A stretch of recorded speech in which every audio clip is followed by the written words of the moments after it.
Well, hello again, everybody. Welcome into another special episode of the Mind Your Business podcast, produced each week by the Boone Area Chamber of Commerce, brought to you by our friends at Appalachian Commercial Real Estate and UNC Health Appalachian. I'm David Jackson, President and CEO of the Boone Area Chamber of Commerce, and we continue our conversations with candidates for Boone Town Council here in 2023. And today we are joined by Eric Plaag, who is one of the contenders for one of the three seats here this year. So Eric, no stranger to the program. I know we've talked to you a lot over the years. Thank you for joining us here today. I'm happy to be here, David. Thank you for having me. Well, I'll give you an opportunity to just kind of introduce yourself to those that may not be familiar with you, what your professional background is here in the community, and maybe even a little bit about what it is that has led you down the path of running for this elected office. Sure. So I'm a historical consultant. I have a firm, Carolina Historical Consulting, here in Boone. I've been doing that kind of work since 2002. So I do a lot of National Register work, a lot of commissioned history work. And then separate from that, I've really done a lot of service for the town of Boone since I moved here in 2011. Almost immediately after we arrived, I joined the Board of Trustees of the Appalachian Theater of the High Country and served on that board as a trustee until 2020. Which was the end of my 3 cycles of being able to serve on that board. And while I was with that board, basically assisted with documenting the history of the theater, as well as assisting with the design and construction committee and its efforts to get the theater renovated and reopened. Since 2012, I've been a member of the Historic Preservation Commission and the chair of that commission since 2014. I'm very proud of the work that we've done during that time. We've established several local historic landmarks and a local historic district in downtown Boone. And we've also initiated an historical marker program around Boone. And in many cases, I've written the text behind those things. It's been approved as a whole by members of the Preservation Commission, but they often look to me to draft initial text, and then we kind of hammer it out. I've also served on the Planning Commission as vice chair since 2018, and I founded or co-founded the Digital Watauga Project in 2014 with Betty Bond, who's a good friend and colleague. We also are part of the Watauga County Historical Society as officers, Betty and I are. And then from 2013 to 16, probably most interesting for your viewers, David, is that I was a member of the Downtown Boone Development Association. So I'm pretty attuned to the needs of downtown businesses and the concerns that they have. In terms of why I decided to run for office, I often joke that, and it's not really a joke, that Loretta Clausen and Pam Williamson had been urging me to run for town council since I think 2017, and I had always declined to do so, feeling that I could accomplish more for the town at that time in my roles on various town boards. I've become increasingly concerned about what I see as the major issue affecting Boone, which is our housing crisis. I've become increasingly concerned over the last few years, and I really saw this year as an opportunity to join town council and be part of the solution to that problem. And I say it's a major crisis. It affects all of us.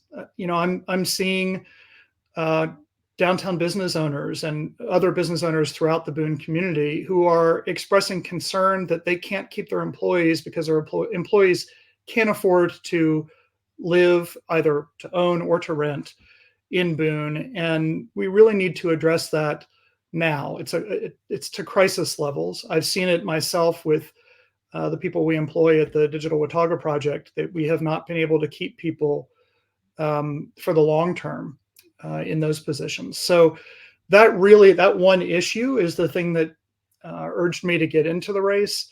There are many other issues confronting Boone, and I'm familiar with those and eager to be part of the solution on those problems too. Well, and we'll have an opportunity over the course of this discussion to probably hit on a few of those as we move down the list here. But one of the first things I want to ask you about, the Chamber's mission our organization is to serve as a catalyst for a diverse and engaged local economy. What do you feel best defines an economy that is both diverse and engaged?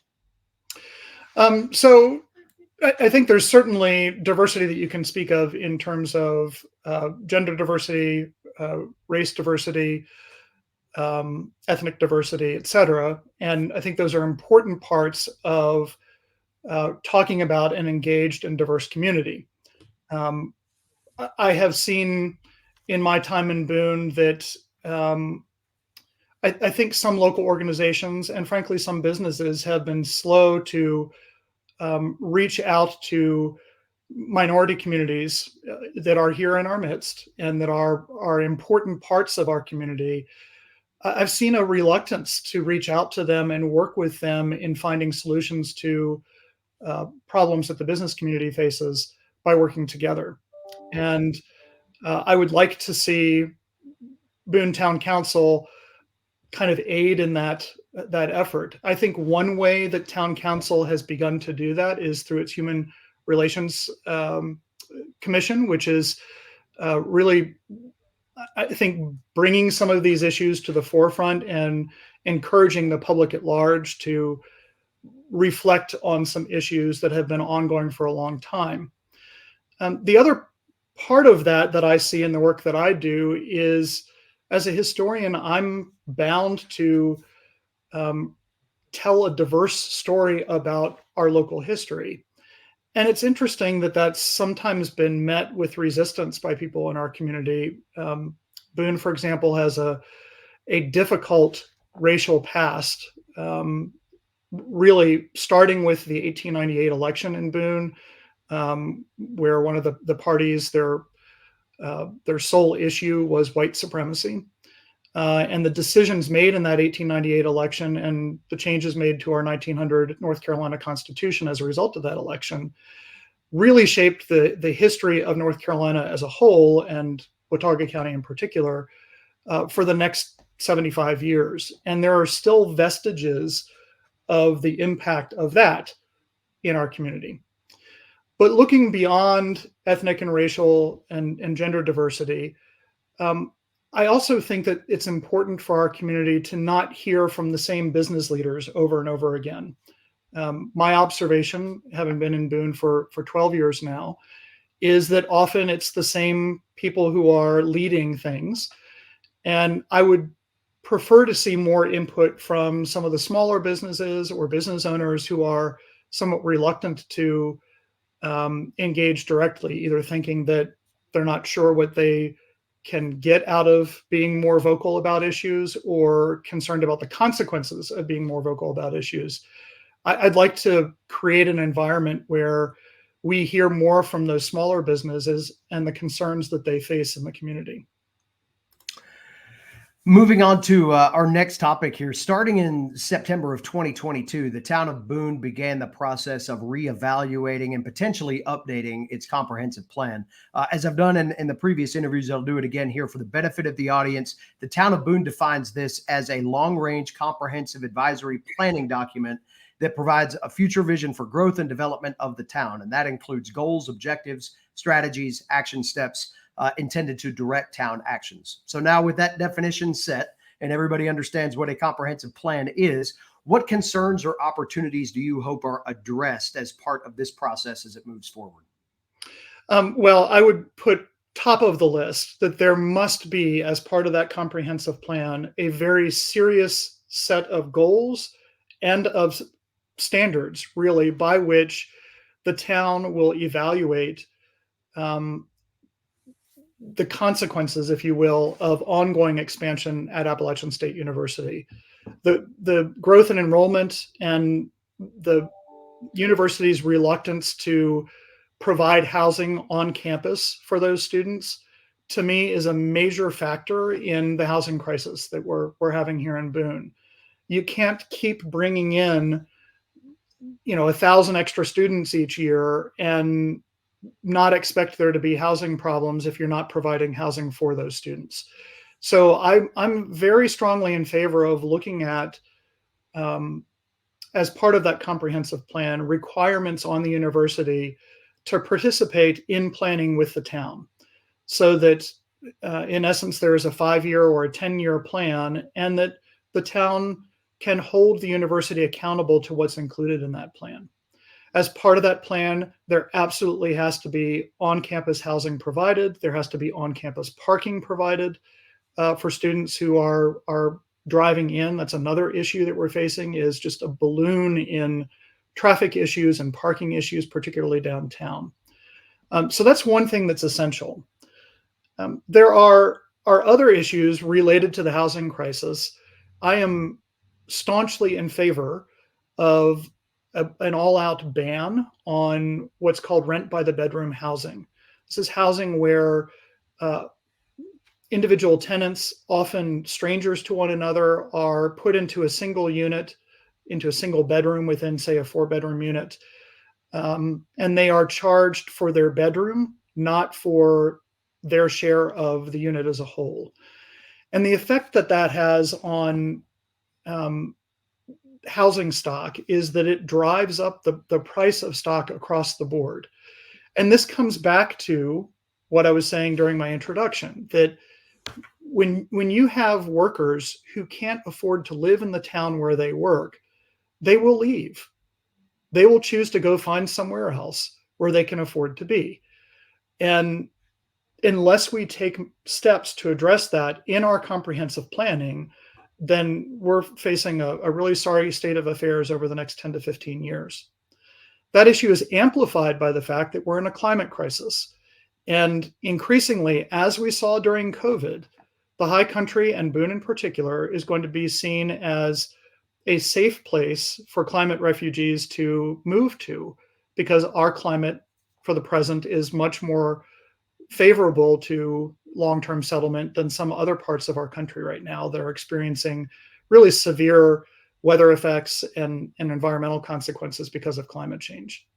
So in thinking about that comprehensive planning, I think that we need to add the climate crisis as kind of a factor that we're reacting to or responding to in that comprehensive planning.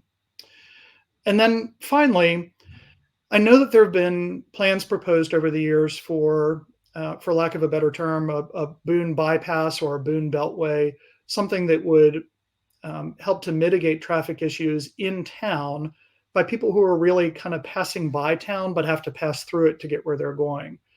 I am all in favor of reopening discussions about a Boone bypass or a Boone beltway. I also think that we need to revisit the 105 plan, which was initially put forward by DOT. I don't think they did a good job of reaching out here locally before they presented a plan. But it's certainly worthwhile to re-examine how modifying 105 to better handle the traffic that we have would be useful. Well, you actually jumped ahead and got my next question for me there with the Daniel Boone Parkway and the 105 Super Street project. And I'll give you a second to maybe elaborate on that a little bit further. The Daniel Boone Parkway is in the current version of the statewide transportation improvement program. There are several town council members that have been vocal about wanting to see the 105 Super Street project added to the next round of the STIP, as that is being scored and evaluated now. What about those two projects a little bit deeper cause you to show your support for those two things? Well, I don't want to just outright say that I support them without knowing specifically what they will involve in their final plan structures. So I have seen plans like this go terribly. I grew up in the Northern Virginia area, and the Fairfax County Parkway was an idea that I think existed from the time I was about 10 years old. It wasn't actually completed until I think I was in my 30s. And I would argue that there are a number of ways in which the Fairfax County Parkway was a disaster for certain portions of the county. So I'm not, just because I'm interested in re-examining something, it doesn't mean I'm all on board, full speed ahead, let's go, let's get it done.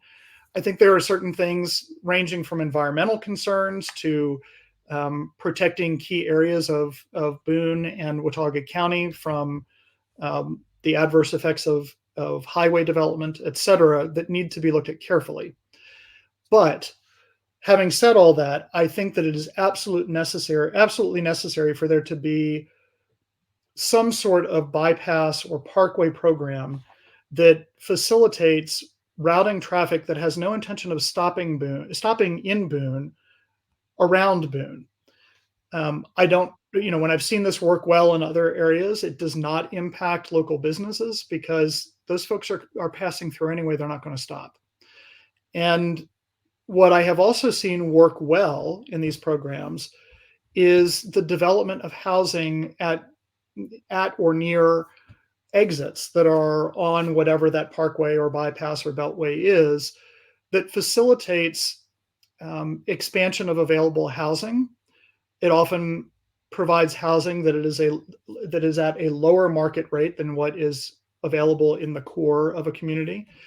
And typically, when done well, your local transportation network, your public transportation network, is tied into these locations so that people who are living on that perimeter have the ability to get to and from work using public transportation, as opposed to being isolated out like an island somewhere outside of the downtown core. So all of those are factors in how to make that work well. Similarly, there's quite a bit of building stock, I'll say, along 105 that has kind of outlived its usefulness. It's not historically significant architecture. It's not architecture that is terribly functional anymore for the things that are happening there. And so revisiting the super street plan for 105 is an opportunity to really think about the existing commercial and residential stock that is along the 105 super street and what portions of that are could be sacrificed, if you will, for a better plan for that street that includes better access to housing, better access to public transportation, better access to local businesses. Speaking of large-scale infrastructure, several years ago, the town of Boone bought a piece of land on the east side of town that's commonly referred to as the Bolick property. At the time of that purchase, this was being considered by council and staff as a potential location for several municipal operations, and we've heard a number of iterations of that plan since then. What would you support as the best use of that property for the town of Boone? So that particular property is a pretty tough climb for the town. I'm sure you're aware, David, that just the grading cost to do what was originally proposed for that site is astronomical. And so I'm not in favor of the town selling any of its real estate, including that parcel. I think that part of the work towards solving some of these other issues we've talked about is actually to leverage existing town-owned property to provide, higher intensity housing that includes a workforce housing component in it. That said, it's obvious if you've ever been to our public works site that it's being held together pretty much with chewing gum and Band-Aids at this point. And it is not a 21st century public works facility. Similarly, we have expanding fire and police needs here in town, and we need to build those facilities and build them in appropriate places, one of which is probably the Bullock property. So I would certainly be in favor of looking at a fire and police command center at that location, if that can be done without the extensive grading that was originally proposed. But I think probably in terms of the rest of a municipal center, we need to look downtown and particularly at the property adjacent to Town Hall currently as possibly a place to develop the rest of that municipal infrastructure that we need in town. I think that it will require rethinking the Bullock property plan pretty substantially. In addition, I think that probably the town will have to find other property either on the fringes, just on the outskirts of Boone or near the outskirts of Boone that would be satisfactory for a new public works plant. We got one more in the line of infrastructure questions, and one that I know that you've spent some time on with the downtown significance to this. But the Howard Street revitalization project is getting closer to reality. Construction bids are set to go out soon on that, and that's been a project that's been talked about, kind of like you were just mentioning the Parkway a little bit ago. That's been talked about for decades, for generations, we could even say. Assuming that we're far enough along to see a shovel in the ground sometime in the near future, what do you feel the town's next priority should be in terms of major infrastructure projects? Well, beyond the things that we've just talked about, which I'm not going to tread that ground again, but we have a pretty serious parking issue in downtown. And one of the problems with the solutions that have been put forward in the past is that all of those solutions bring the cars onto the downtown streets in order to get them to a parking deck. I believe that there are potential solutions that would involve keeping vehicle access on the perimeter of downtown, and yet those locations are close enough to either Howard or King Street that you could see people pulling in to the garage, parking, and then they walk out of the garage on a different side of the building. They're literally walking onto the downtown streets of Boone. And if we do that well, we have the potential to provide the parking during the day that, from what I understand, many of the downtown employees either don't have or pay really extraordinary rates to have. We could have that in that deck. And in addition, on nights and weekends, you would have parking that is available to people who are visiting downtown when there are perhaps fewer employees downtown, particularly governmental employees, et cetera. So I do see as a parking deck that serves downtown, located on the fringes of downtown, as an important infrastructure project moving forward. I'm also interested in ideas that have been floated about the creation of other municipal service districts elsewhere in our community as a way of developing our corridors the way we want our corridors to develop. And I want to hear more about that. I think that that might also be a way of not only planning infrastructure, but also paying for that infrastructure when it's keyed in on particular places. And then finally, I really would like to explore solar generation opportunities for the town. The town has a goal of being carbon neutral in rather short order. The town has played what I think is a bit of a shell game by saying that that carbon neutrality has been achieved in some respects. I don't see buying credits as actual carbon neutrality. I prefer to define carbon neutrality as you're generating your energy locally and using it locally. And so I'd like to see the town moving to solar generation on a wider scale that perhaps can involve a private-public partnership with downtown business owners for perhaps a solar array in downtown. But I think there are other opportunities throughout town as well. You mentioned a couple of things that kind of get back into cost issues here, and municipalities like businesses across the region and the country, for that matter. You see labor costs going up, cost of goods on the rise. What do you support in terms of continued revenue growth for the town of Boone, so you can deploy some of the services that you've been talking about and some of the future goals that the town has for its citizens? So I think something that the town of Boone has, for a variety of reasons, been shy about pursuing is, our population on any given weekend fluctuates quite broadly. Some of it is because it depends on whether the students are here or not. But a lot of it depends on whether we have tourists here at a given point in time or not. And when we have those tourist surges, they're often good for local business. Obviously, my wife works for Mass General Store, and I hear all the time about, man, what a great weekend that was, or that weekend was kind of down compared to last year. I wonder what that's about. So I'm aware of how much our local businesses rely on tourism.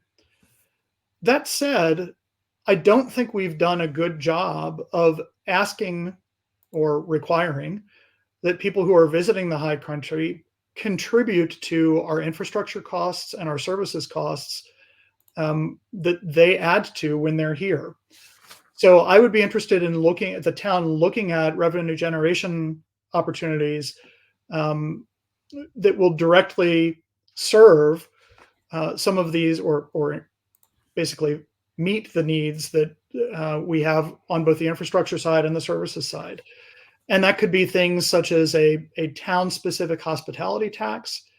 Um, it could be a tax on vacation rentals that is meant to go to assist with workforce housing. I think there are a number of opportunities there that the town has just not really pursued in the past that we should be pursuing. I know that the response to that from businesses might be, well, if you tax them extra, they're not going to come. Well, I can tell you that Asheville has actually had some good success with doing this type of thing. And believe me, everybody is still going to Asheville for concerts, still going to Asheville for festivals. That has not stopped. And I do think it's time for us to shift some of the cost burden for keeping our town afloat away from residents and to the people who are visiting our town and using our services and using our infrastructure.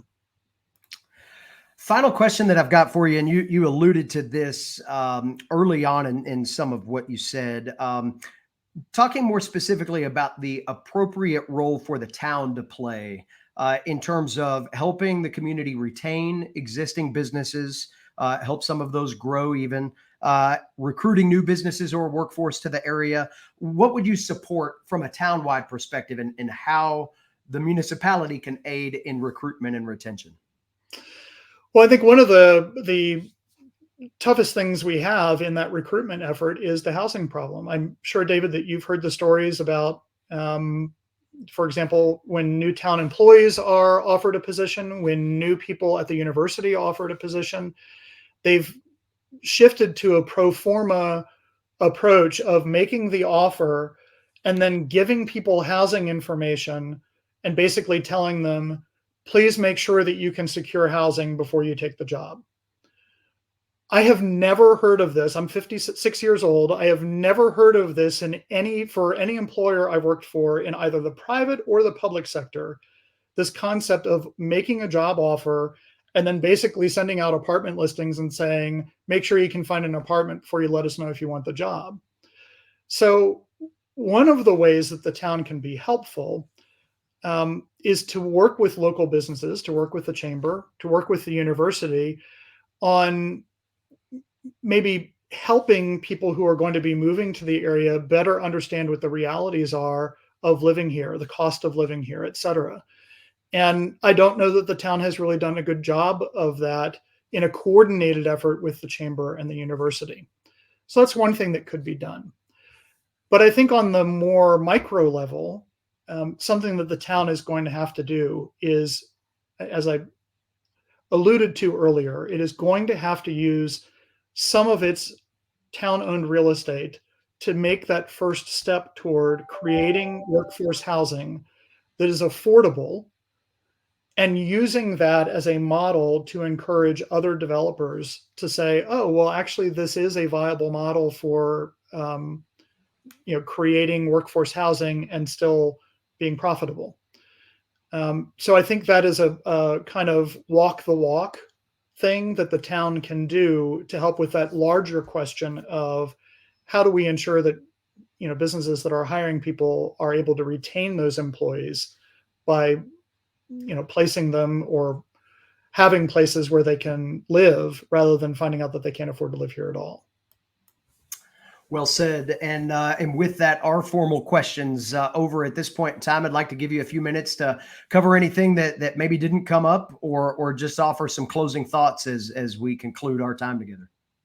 Well, I really want to hit on this point about affordable housing again.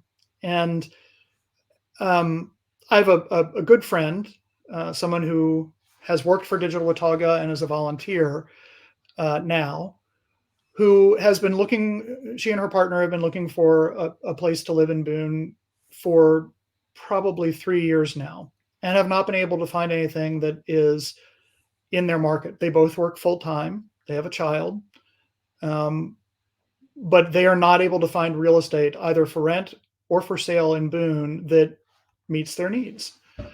And she recently emailed me information, I think it was a couple of weeks ago, about a house on just off Howard Street, near the cemetery and the App State campus. It's a 624 square foot house, 2-bedroom, 1-bath.